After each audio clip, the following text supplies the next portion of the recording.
नमस्ते बच्चों।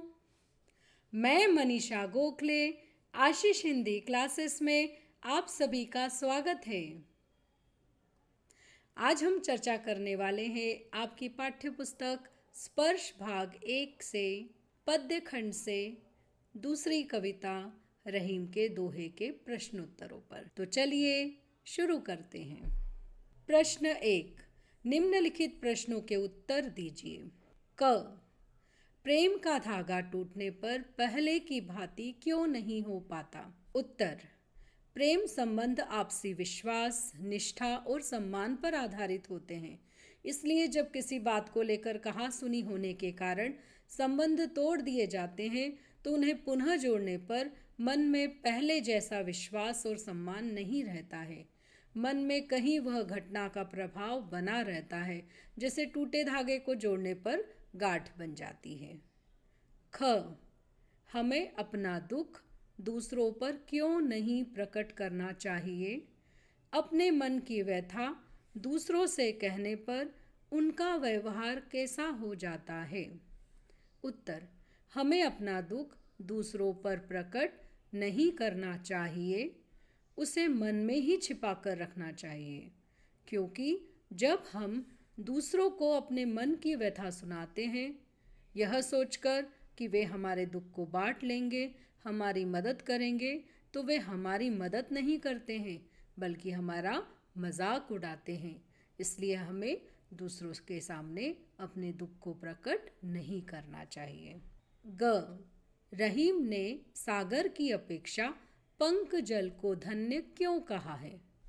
उत्तर, रहीम ने सागर के विशालकाय जल की अपेक्षा कीचड़ के थोड़े से जल को अधिक श्रेष्ठ कहा है, क्योंकि सागर का जल खारेपन के कारण पीने योग्य नहीं होता है और उसके पास जाकर भी व्यक्ति प्यासा ही लौट जाता है, जबकि कीचड़ के जल से छोटे छोटे जीव जंतु अपनी प्यास बुझाते हैं।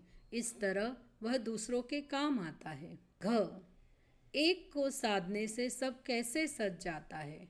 उत्तर, एक समय में एक कार्य को पूरा ध्यान देकर करने से हमें उस कार्य में सफलता मिलती है। इस प्रकार हम धीरे धीरे सभी कार्य पूर्ण कर सकते हैं, जबकि एक साथ सभी कार्य करने पर कोई भी कार्य ठीक तरह से नहीं होता है। जलहीन कमल की रक्षा सूर्य भी क्यों नहीं कर पाता?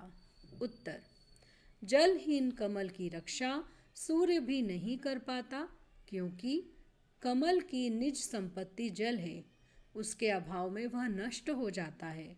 सूर्य का प्रकाश उसकी सहायता नहीं कर सकता है। विपदा या परेशानी के समय में व्यक्ति की निज संपत्ति ही उसके काम आती है। च, अवध नरेश को चित्रकूट क्यों जाना पड़ा? उत्तर, राजा दशरथ ने अपनी पत्नी कैकेयी के 2 वरों को पूरा करने के लिए अपने पुत्र अवध नरेश राम को 14 वर्ष के वनवास पर जाने की आज्ञा दी। इस दौरान अपने परिवार से विछोह में दुखी राम को चित्रकूट में रहने का अवसर मिला। वहाँ के शांत और रमणीय वातावरण में उनके दुखी मन को शांति मिली। 6, नट किस कला में सिद्ध होने के कारण ऊपर चढ़ जाता है? उत्तर, नट अपने शरीर को समेटकर सिकोड़कर कुंडली के छोटे से मुंह में से बाहर निकलने की कला में सिद्ध होने के कारण ऊपर चढ़ जाता है। ज, मोती मानुष चून के संदर्भ में पानी के महत्व को स्पष्ट कीजिए।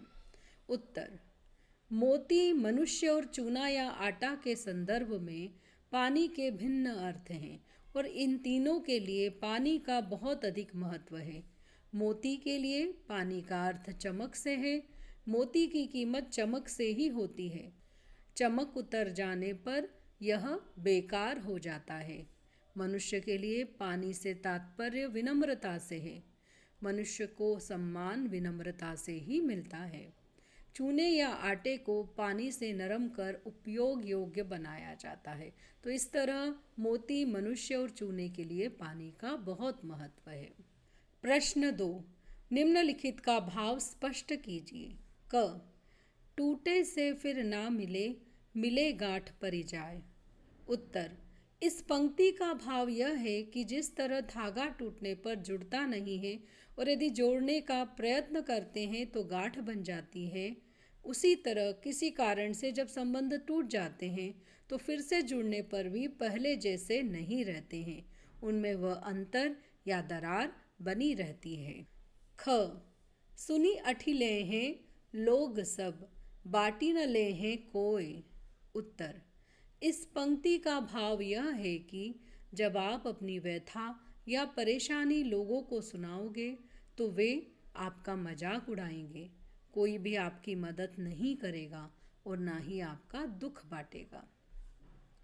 ग, रहीमन मूल ही सींचिवो, फूले फले अघाए। उत्तर, इस पंक्ति का भाव यह है कि केवल पेड़ की जड़ को सींचने से फूल और फल सभी आ जाते हैं, अतः पेड़ के सभी भागों को अलग से पानी देने की आवश्यकता नहीं होती है। घ, दीर्घ दोहा अर्थ के, आखर थोरे आही। उत्तर, इस पंक्ति का भाव यह है कि दोहा छंद में अक्षर बहुत थोड़े होते हैं लेकिन अर्थ बहुत बड़ा और गहरा होता है। कवि कम शब्दों में बहुत कुछ कहने की कला में निपुण होता है। ग, नाद रिझितन देत मृग, नरधन हेत समेत। उत्तर, इस पंक्ति का भाव यह है कि हिरण मधुर संगीत से रीझकर या आकर्षित होकर अपनी जान दे देता है, अर्थात शिकारी के जाल में फंस जाता है। वहीं मनुष्य प्रेम के लिए अपना तन मन और धन सब कुछ दे देते हैं। च, जहाँ काम आवे सुई, कहा करे तरवारी। उत्तर, इस पंक्ति का भाव यह है कि जहाँ सुई का उपयोग होता है वहाँ तलवार बड़ी होने पर भी किसी काम की नहीं होती है। इस प्रकार बड़ी वस्तुओं के साथ साथ छोटी वस्तुएं भी महत्वपूर्ण होती हैं, अर्थात जीवन में बड़े लोगों के साथ साथ छोटे लोगों के साथ भी हमें अच्छे संबंध रखना चाहिए। 6, पानी गए न उबरे, मोती मानुष चून। उत्तर, इस पंक्ति का अर्थ यह है कि पानी अर्थात चमक के बिना मोती बेकार है, पानी अर्थात विनम्रता के बिना मनुष्य का कोई मूल्य नहीं है और पानी के बिना चूने या आटे का उपयोग नहीं हो सकता है। अगले वीडियो में एक नया पाठ लेकर फिर से हाजिर होंगी। तब तक के लिए धन्यवाद।